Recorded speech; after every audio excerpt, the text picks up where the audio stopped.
guys, CL Cannon here from Fiction Atlas Press, bringing you another Indie Connection. Today I want to tell you about some indie books that you might enjoy if you're a fan of Mark Lawrence's Prince of Thorns. The first book I have for you is called Trial of Stone by Andy Peliquin. A kingdom of death, a war for power and profit, young heroes caught in the crossfire. Apprentice thief Coden expects hardships along his journey to return a kidnapped girl to her father. Harsh deserts and cutthroat bandits, certainly. All risks of the mission. But his criminal training never prepared him to be dragged into a shadowy battle for the power in Shalandra, the city of the dead. Polite smiles hide sharp knives.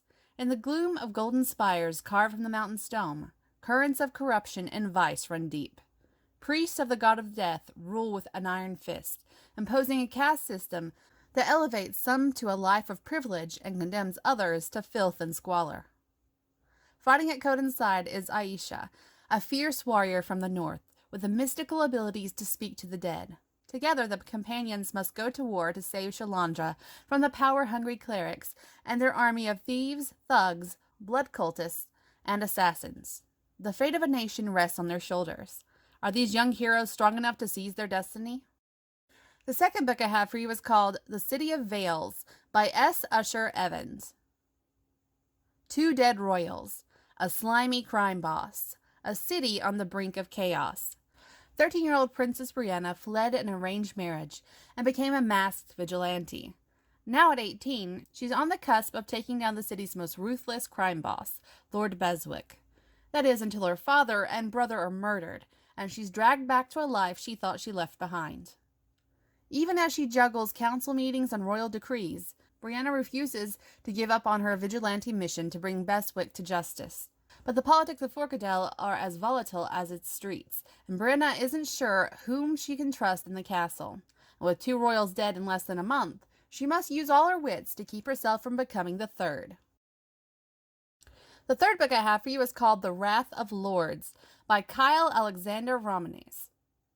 The job sounded simple enough. Rid the village of an ogre and rescue the girl. In return, the local lord would overlook that ugly business in the church. It was nothing he hadn't dealt with before. That was before he heard the howls coming from the bog of Monaloon.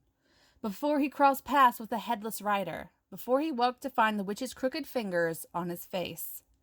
Now Berenger must unravel the labyrinth of secrets and lies surrounding the village before a deadly curse claims his life. All while a darker evil looms in the shadows. And the last book I have for you is called Spark City by Robert J. Power. Arrow has a plan, a simple plan. It'll never work.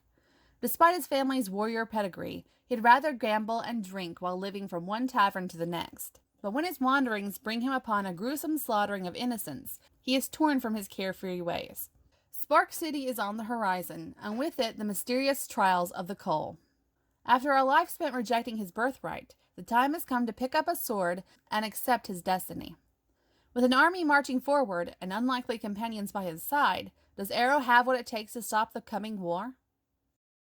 Okay, that's all I have for you this week. I'll see you next week on the Indie Connection. Bye.